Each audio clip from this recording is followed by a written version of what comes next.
Seja bem-vindo ao terceiro módulo do curso de Atendente em Farmácia. Neste módulo, vocês irão aprender quanto à regulamentação da atividade. Vocês terão noção quanto à Portaria 344, como também o plano de carreira de um atendente em farmácia. Também vocês receberão informações quanto à qualificação profissional. E esse módulo finda com noções importantíssimas quanto à postura profissional. Uma boa aula. Eu sou o professor Wellington, que tenho o maior prazer em ter você como aluno.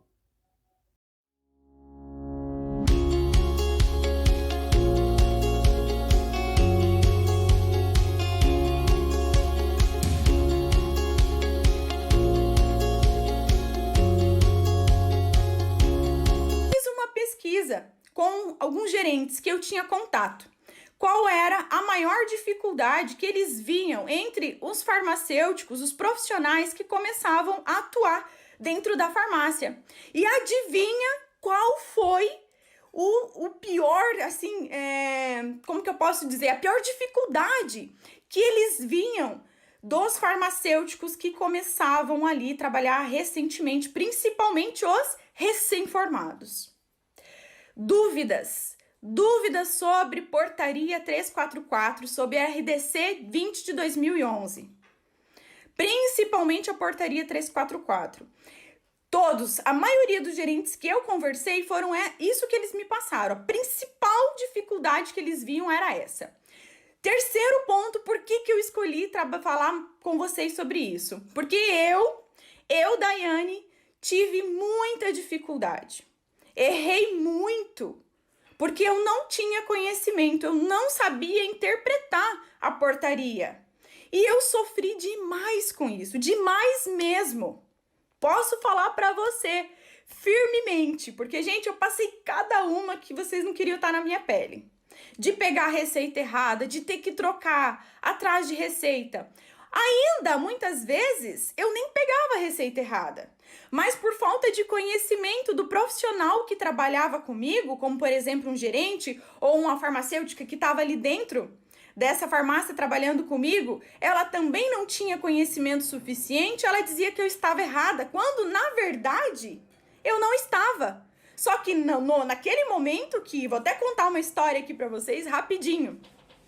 Quando eu comecei a trabalhar em uma farmácia X, numa cidade Y, não vou falar aqui a cidade, nada, né? Deus me livre.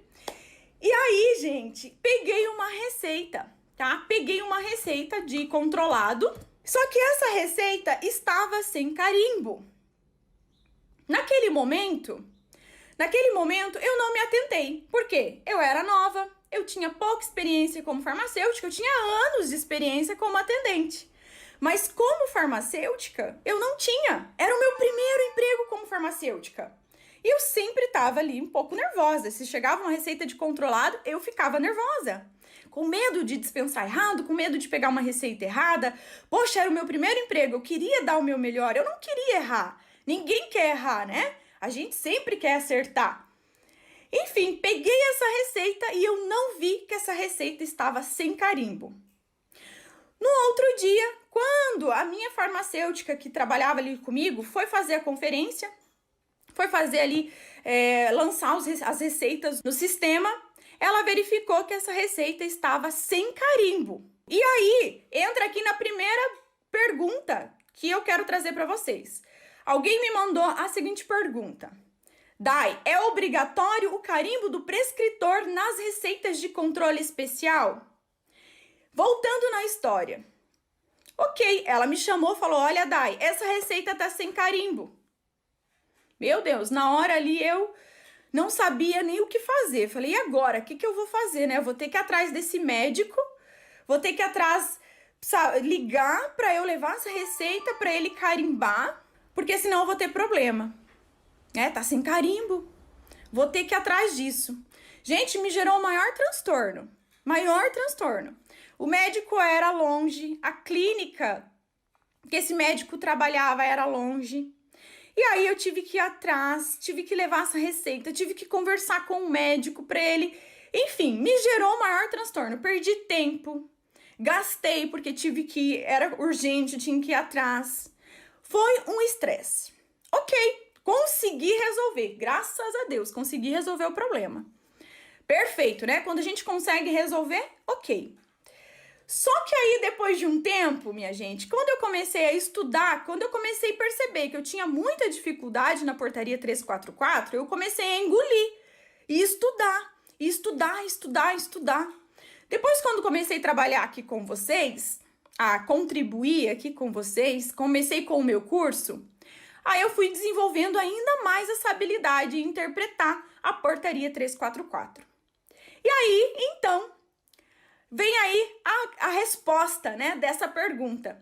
É obrigatório o carimbo do prescritor nas receitas de controle especial?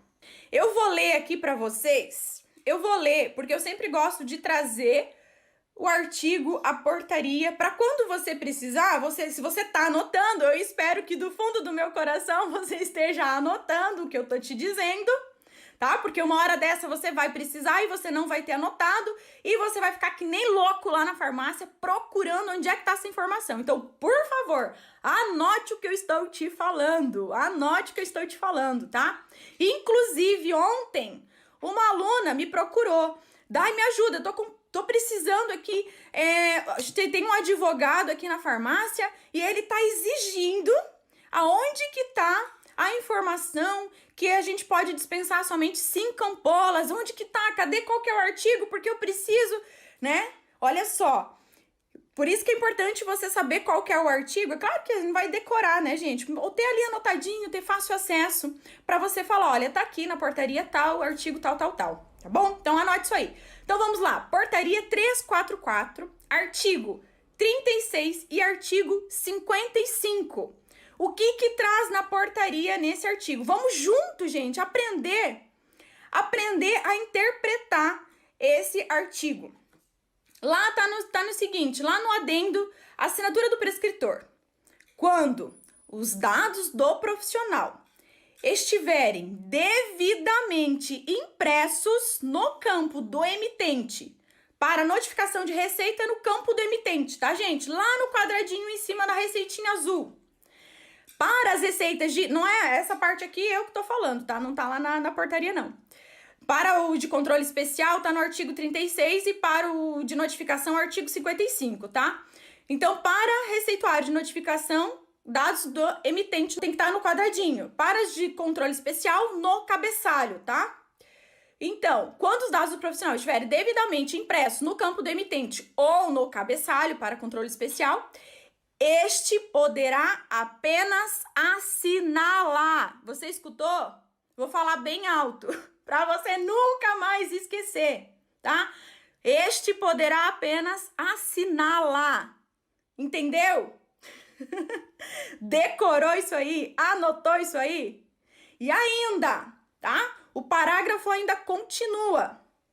No caso de o profissional pertencer a uma instituição ou estabelecimento hospitalar, deverá identificar a assinatura com carimbo, constando a inscrição do conselho ou, tá? Tem um ou aqui, manualmente de forma legível. Estão entendendo, gente? Olha o transtorno que eu tive que passar. Meu Deus, quando eu me lembro disso. Tive que mover o mundo atrás daquele médico, quando, na verdade, eu não era necessário. Tá entendendo a importância de você entender isso, de você conhecer? Porque alguém, não é a gente aceitar tudo que falam para nós. Não tô dizendo para você, né, sair discordando de todo mundo, não. Mas a gente tem que aprender, quando alguém fala alguma coisa para nós, muitas vezes, o que a gente faz? A maioria das vezes a gente faz isso. Alguém fala um zum, sabe lá do quê, nem né, de outros assuntos até, você acredita, você abaixa a cabeça e sai até levando essa informação para outras pessoas. Quando, na verdade, a gente nem tem certeza do que tá falando. Isso não é só da portaria, não, é de tudo na vida. A gente sai falando sem ter certeza. Só porque fulano me falou, ah, tá bom, eu aceito. Gente, vamos parar com isso. Vamos pesquisar, vamos atrás de saber, de entender, pra gente ter conhecimento, né? Se nesse momento eu soubesse disso, olha quanta coisa eu poderia ter evitado. Mas tudo bem, hoje eu sei. E hoje eu tô aqui contando pra você evitar isso também, pra você evitar esse transtorno na sua vida, tá? Uma coisa tão simples. Então, voltando, entendendo tudo isso, o que precisa? Assinatura, o carimbo é obrigatório? Não. Desde que tenha os dados desse profissional no cabeçalho, quando é uma receita de controle especial ou uma receita comum, né? Ou os dados do emitente no campo do emitente, quando for uma receita de notificação, uma receita B, uma receita A. Tem que ter todos os dados do emitente. Agora, se esse receituário for de um profissional que pertence a uma instituição, a um hospital, a uma clínica, o que acontece? Aí tem que ter o carimbo ou manuscrito, tá? Entenderam então essa questão, gente? Porque o que acontece? Se essa receita for de um hospital, imagina quantos prescritores existem num hospital ou numa clínica. Como que a gente vai saber de quem que é aquele receituário? Então, tem que ter todos os dados dele ali legível, tem que ter o número do CRO ou do CRM, do CRV, tem que ter os dados desse profissional completos, todos os dados que a legislação pede.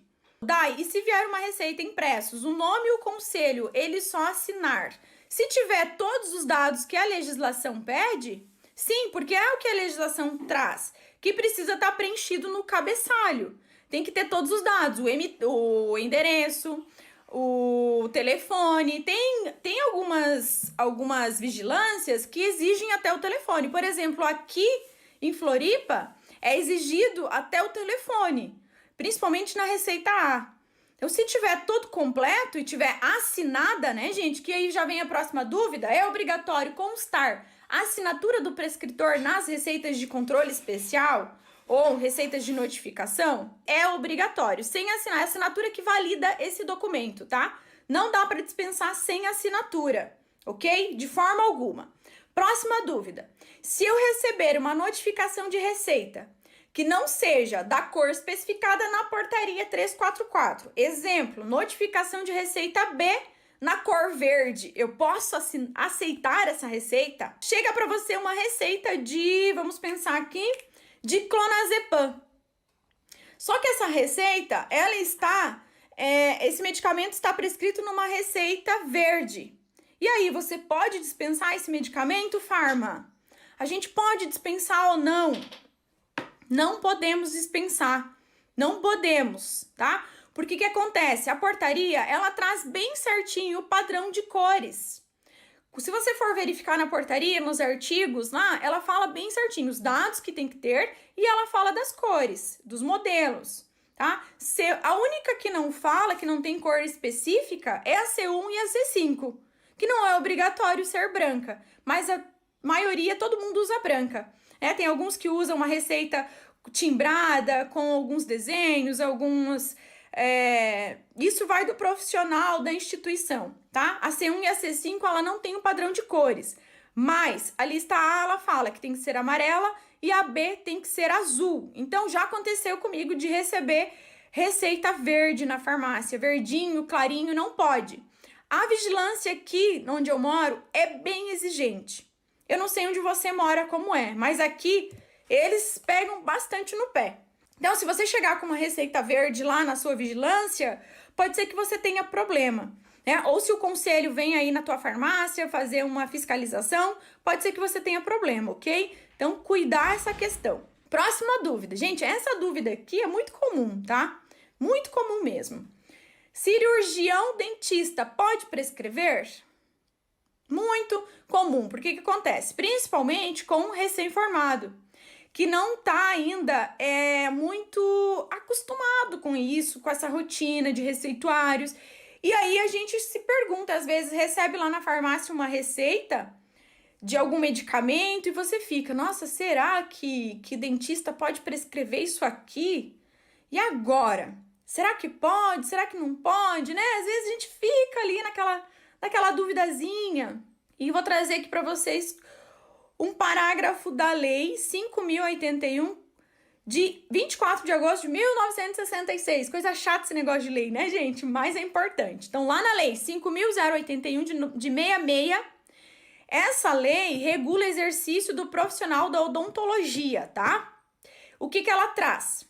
Compete aos cirurgiões dentistas prescrever e aplicar especialidades farmacêuticas de uso interno e externos, indicadas em odontologia. Então, o que traz, né? Que compete ao cirurgião dentista prescrever medicamento que seja indicado para a odontologia. Então, sendo assim, ele pode sim prescrever medicamentos que são indicados para odontologia. Ainda na mesma lei, ela fala: prescrever e aplicar medicação de urgência no caso de acidentes graves que comprometam a vida e a saúde do paciente. Também podem prescrever. Então, sendo assim, o profissional da odontologia, o cirurgião dentista, ele pode sim prescrever medicamentos, né, que tenha indicação na odontologia e inclusive medicamentos controlados. Medicamentos da portaria 344 pode prescrever, tá? Medicamentos da lista C1, da AA, da B, pode prescrever, gente. Tá? Ele tem todo esse direito, tá respaldado pela a Lei 5.081. Mas talvez você esteja aí se perguntando, Dai, como assim? Qualquer medicamento? Quer dizer que o cirurgião dentista pode prescrever qualquer medicamento, qualquer, da portaria 344? Vamos lá para essa dúvida. Lá no artigo 38 da portaria 344 fala o seguinte: as prescrições por cirurgiões dentistas e médicos veterinários só poderão ser feitas quando para uso odontológico e veterinário, respectivamente. De novo fala: quando para uso odontológico ou para uso veterinário, que não é o caso que a gente está falando aqui. O que a gente entende aqui nesse artigo 38? Primeiro, que a vedação é para a prescrição. É para a prescrição. As prescrições por cirurgiões dentistas e médicos podem ser feitas para a prescrição. Sendo assim, se o dentista ou o veterinário, ele prescrever um medicamento que tenha indicação na odontologia ou para uso veterinário, mas ele não fizer uso odontológico, de quem vai ser a responsabilidade? Se esse prescritor prescrever algum medicamento que tenha indicação, mas não fizer uso, de quem vai ser a responsabilidade? Do prescritor. A responsabilidade é dele. É ele que está prescrevendo. Aí você vai me perguntar, né? Mas Dai, como assim? E a minha responsabilidade como farmacêutico em dispensar esse medicamento? Eu não tenho responsabilidade nenhuma? Quer dizer que agora a responsabilidade é do prescritor e eu não tenho responsabilidade? Não, gente. Vamos lá, vamos entender mais um pouco sobre isso. No nosso Código de Ética, a Resolução 357, o artigo 21, o que ele fala? O farmacêutico ele é responsável pela avaliação farmacêutica do receituário e somente será aviada e dispensada a receita que tiver os dados necessários, tá? Tem que ter todos os dados. Quem também é responsável pela dispensação, quem vai analisar, o farmacêutico ele deve analisar as prescrições antes de dispensar. Esse é o nosso dever. E se em algum momento a gente ficar com alguma dúvida sobre se você vai dispensar ou não, que a gente tem todo o direito de você entrar em contato com esse médico prescritor e para tirar alguma dúvida. Será que realmente esse medicamento é para isso? Será que essa dosagem tá correta? Será que essa posologia tá correta? Vamos confirmar? Gente, isso, acho que se eu não me engano, é ainda na Resolução 357, no artigo 41, tá? Que é nosso dever fazer isso, entrar em contato com esse prescritor. Aí vamos supor que chega para você uma receita de cirurgião dentista na farmácia, só que essa receita é de um B2 ou de uma lista da lista A, vamos supor que seja o Ritalina.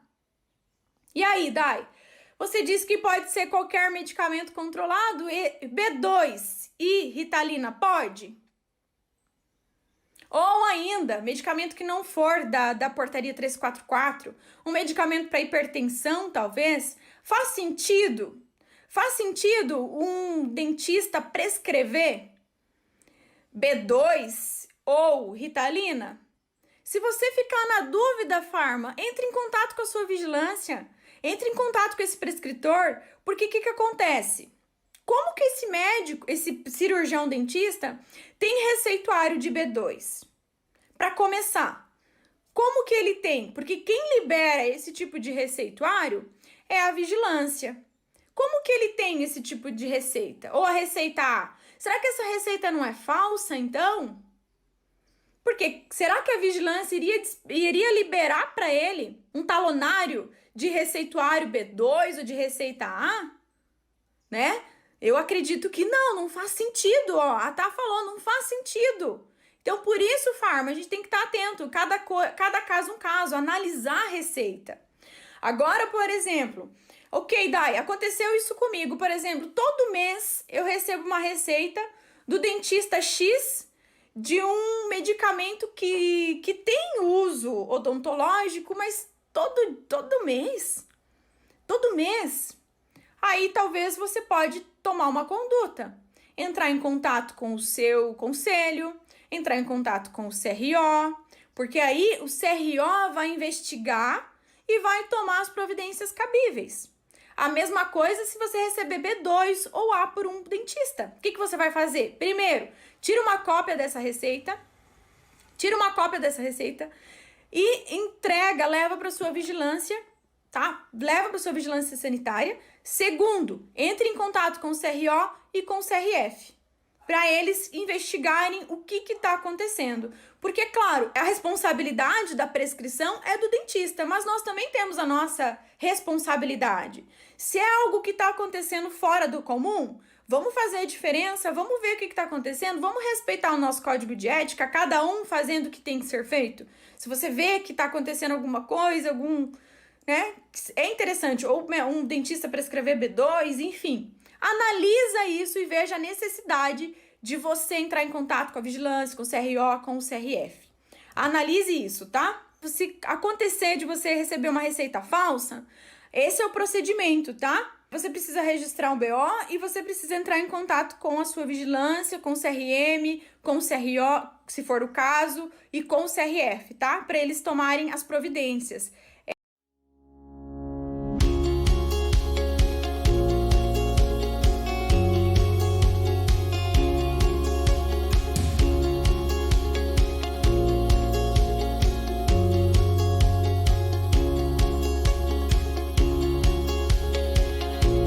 Você com certeza deve estar acompanhando tudo isso que está acontecendo no Brasil e no mundo, e aconteceu com isso também um fato muito interessante, é que as contratações na área da saúde aumentaram muito, inclusive em farmácias e drogarias. O crescimento do ramo farmacêutico em 2020 foi de 14%, isso aí gerou algo em torno de 150 bilhões de reais só aqui no Brasil. E esse número só tende a aumentar nos próximos 3 a 4 anos. Então, as possibilidades de emprego nessa área vão aumentar muito, porém existe um problema.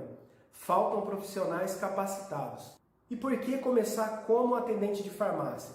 Um atendente de farmácia ele começa ganhando entre R$ 1.400 a R$ 2.000 por mês, dependendo da região do país que você se encontra. No entanto, não é só isso que o atendente de farmácia ganha, ele também é remunerado por comissionamento. E eu tenho amigos que chegam a tirar de 5 a 6 mil reais por mês trabalhando como atendente de farmácia. É claro que isso não ocorre no primeiro momento da sua contratação, leva assim um certo tempo para você conhecer toda a profissão e entender tudo que você precisa saber para chegar numa remuneração nesse valor. Para você ter ideia, por exemplo, um farmacêutico ele ganha de 3 a 3.500 reais, dependendo do lugar do país, e ele não recebe comissões. Ou seja, um atendente de farmácia ele pode ganhar muito mais que um farmacêutico. E quais são as funções de um atendente de farmácia? O atendente de farmácia ele é responsável pela venda de produtos e medicamentos tanto no balcão quanto por telefone. Porém, ele também ajuda em outras funções dentro da farmácia, como por exemplo, funções administrativas, funções de processo, como por exemplo, a reposição de mercadorias. Pode também auxiliar no caixa, no setor financeiro. Enfim, é uma profissão onde se agrega muito conhecimento e com esse conhecimento você vai ter aí a possibilidade de crescer dentro do seu trabalho e conseguir faturar muito mais. E um dia, quem sabe, até mesmo você ter a sua própria farmácia. Dessa forma você vai crescendo na profissão, logo você pode se tornar um farmacêutico e um dia ter até mesmo o seu próprio negócio. E por que fazer um curso de atendente de farmácia? Não é como você tentar uma vaga como atendente de farmácia sem ter um curso nessa área, porque as empresas elas não têm condições, principalmente de tempo, para pegar uma pessoa e ensinar do zero como funciona o passo a passo para se tornar um atendente de farmácia. Então quem já tem um diploma, quem já fez um curso de atendente de farmácia, tem muito mais chances de conseguir uma vaga nessa área e ter aí uma chance muito maior sobre a concorrência na hora de uma contratação.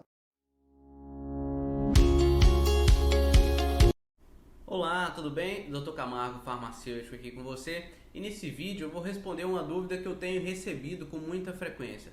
Doutor, o que é preciso para eu começar a trabalhar no balcão? Tive a oportunidade de passar para o balcão, era caixa ou trabalhava no administrativo, e o que eu preciso saber, o que eu preciso dominar para começar a atender no balcão da farmácia? Bom, a primeira coisa que você tem que fazer é saber a localização exata dos produtos mais vendidos. Como que eu recomendo que isso seja feito e posto em prática?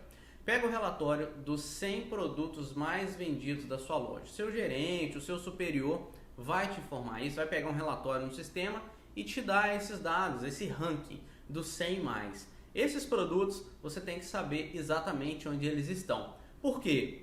Quando a pessoa começa a atender no balcão, o tipo de atendimento em que ela mais vai ajudar é exatamente nesse tipo de atendimento onde a pessoa chega e pede um produto específico. Me dá um Microvlar, me dá um Ciclo 21, me dá um Álcool 70, me dá uma Atadura, enfim, esse tipo de coisa. Então você tem que saber a localização exata dos 100 itens mais vendidos da sua loja. Essa é a primeira coisa a saber. A segunda coisa que você tem que dominar para começar a trabalhar no balcão são os fundamentos básicos do atendimento ao cliente. A abordagem é a primeira delas. Como é que você aborda uma criança? Como é que você aborda um adulto? Como é que você aborda um idoso? Esse tipo de coisa com base na política da empresa onde você está trabalhando. Dentro ainda desse segundo passo, para começar a atender o balcão, você tem que saber identificar o tipo de atendimento que você está fazendo ali. Existem basicamente 3 tipos de atendimento. O de pedido ou encomenda, que a pessoa chega e pede uma coisa. O de atendimento a uma receita médica, onde você vai saber identificar os produtos que estão prescritos ali e preparar aquilo nas quantidades ideais, alternativas caso você não tenha exatamente aquele produto específico para atender ao cliente. Você tem que ter noções básicas disso. Em terceiro lugar, você tem que saber identificar quando o cliente precisa de uma venda de indicação. É claro que de início você não vai saber trabalhar com indicação de medicamentos, então você vai chamar o seu farmacêutico ou um balconista mais experiente que tenha dentro da empresa para te ajudar naquele tipo de atendimento. E para fechar, o que você tem que dominar para começar a atuar no balcão? A classificação básica ou a indicação básica de todos os produtos que estão na prateleira e entre os cartelados da farmácia. Isso é bem simples. É você saber olhar para um Ambroxol e saber que aquilo ali serve para tosse com catarro, por exemplo. Nem se preocupe muito com a classificação oficial. Isso é um expectorante mucolítico. Não, se preocupa. Isso aqui serve para tosse com catarro. Saber bater o olho ali no anticoncepcional e saber, isso aqui é um anticoncepcional. Isso aqui serve para dor, isso aqui serve para febre. Isso você vai ter que dominar, saber pelo menos de todos os cartelados, de todos os produtos que estão na prateleira para começar a atuar no balcão. Tá, Dr. Camargo, isso não acontece da noite para o dia. Não acontece mesmo da noite para o dia. Em média, e é um processo que tem que levar aí no máximo 15 dias para que você tenha feito tudo isso, certo? saber a localização dos itens mais vendidos dentro da loja, onde estão cada um deles, saber a indicação básica dos produtos, pelo menos dos medicamentos, e saber noções básicas de atendimento. Feito isso, você já está preparado ali para começar a enfrentar o desafio de balcão. É claro que é um processo que está em contínuo desenvolvimento, a gente nunca está totalmente pronto, eu ainda não estou pronto, mesmo 11 anos já trabalhando no balcão de farmácia. Então, dia após dia tem coisas que você vai poder melhorar, beleza? Então é isso que você tem que saber para começar a trabalhar no balcão. E caso você já tenha experiência e está assistindo esse vídeo, talvez um dia você possa vir a treinar, precise treinar outra pessoa. Então comece por aí, por esses 3 passos. Ser atendente de farmácia ou drogaria é ser mais que um vendedor de medicamentos. Isso sem falar que, além de profissional da área da saúde, você será também membro de uma equipe de um estabelecimento comercial. Então, você precisa obter conhecimentos não apenas em relação ao corpo humano e aos medicamentos. É preciso saber lidar com o público em geral, fazer um atendimento eficiente, auxiliar nas tarefas organizacionais, gerenciais e administrativas do estabelecimento e ter habilidades em vendas. É preciso ser um profissional qualificado, que cada vez mais é muito requisitado no mercado. Muitas vezes, você irá se relacionar com o público mais intensivamente do que o próprio farmacêutico ou dono da farmácia, e vai atender a pessoas que procuram a farmácia ou a drogaria com a expectativa de encontrar uma solução para o seu problema de saúde.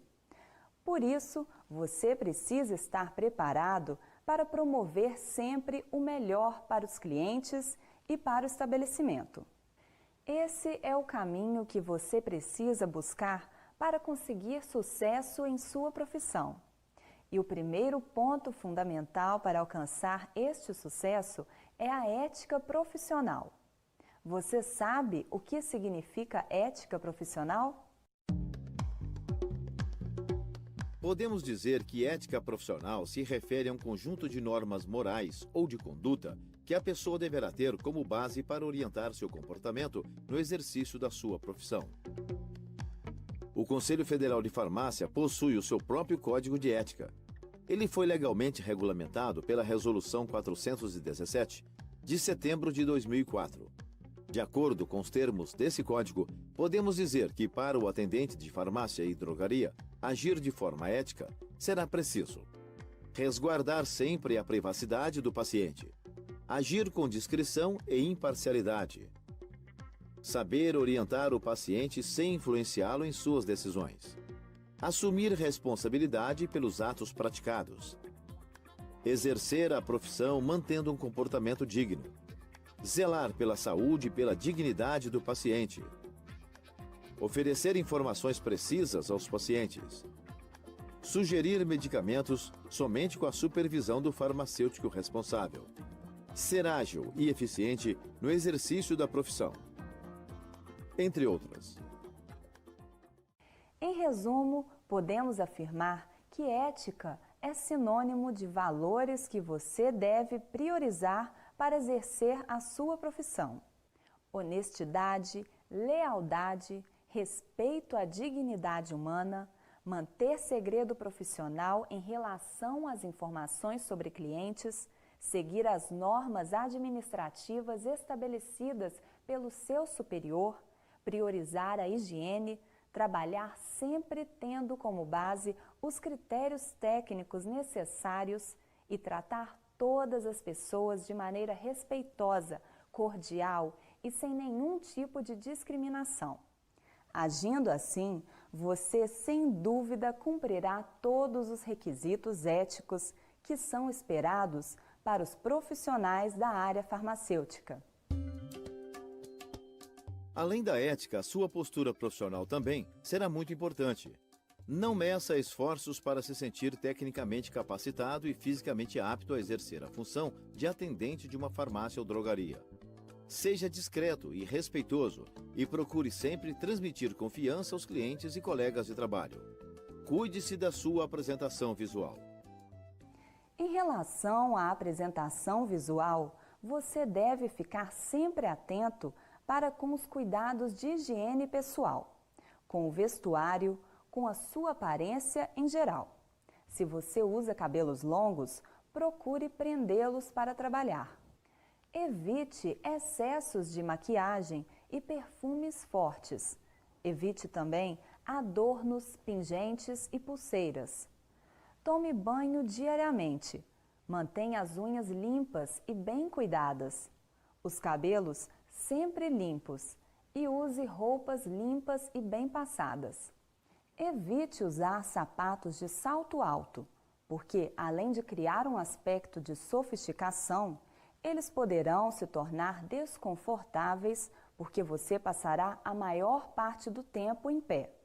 Lembre-se também que um sorriso de boas-vindas deve fazer parte de um bom atendimento. Então, cuide bem da estética e higiene bucal. Lavar as mãos várias vezes ao dia é um hábito que você deverá aprimorar em seu ambiente de trabalho. Olá, eu sou Daniela Moraes, sou psicóloga e Master Coach. Hoje eu vim falar para você de um tema que tem impedido muitas pessoas de crescerem em sua carreira, de galgarem cargos maiores dentro de uma organização. E esse tema é postura profissional. A Você S.A., ela resolveu fazer uma pesquisa para saber por que as pessoas são mandadas embora de uma organização, por que as pessoas são demitidas. E foi constatado que 87% das pessoas são demitidas dentro de uma empresa pelas suas competências comportamentais e somente 13% pelas suas competências técnicas. E aí eu preparei para você algumas dicas poderosas para que você não caia nessa estatística. A primeira delas é: quando você for falar dentro de uma empresa de alguém, seja do seu chefe, seja do colega de trabalho, ou seja de uma situação, avalie se aquilo que você está falando é relevante, se aquilo vai mudar em alguma coisa o processo ou a situação que você precisa resolver. Se não for relevante aquilo, não fale, porque você vai ter uma perda de tempo e você vai estar se expondo de uma forma incorreta. O outro ponto é: as pessoas querem muito serem promovidas como gerente, coordenadores, diretores. Só que as pessoas precisam se comportar como se já fossem, como se já tivessem o cargo mesmo antes de terem esse cargo. E justamente as pessoas fazem o contrário e ficam se perguntando: por que eu não sou promovido? Por que eu não consigo essa promoção? Então você precisa se comportar como se aquilo já fosse seu, como se aquela cadeira já fosse sua. Então você precisa se comportar naquela situação.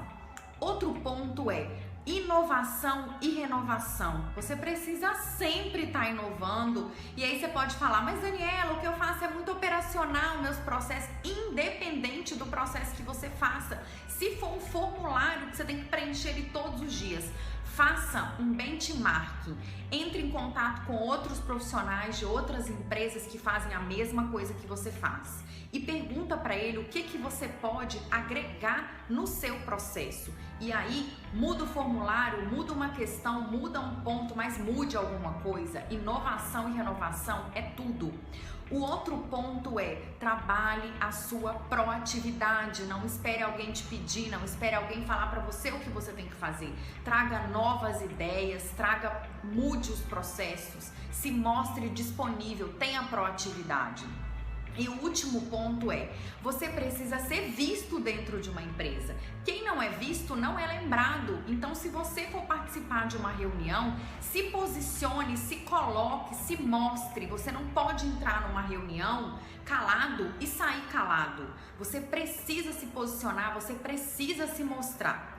Eu tenho certeza que com essas dicas que eu preparei para você, a promoção que você tanto espera, esse crescimento profissional que você tanto almeja, você vai atingir e você vai conseguir chegar aonde você está e aonde você determinou e aonde você tem potencial para isso. Eu tenho certeza.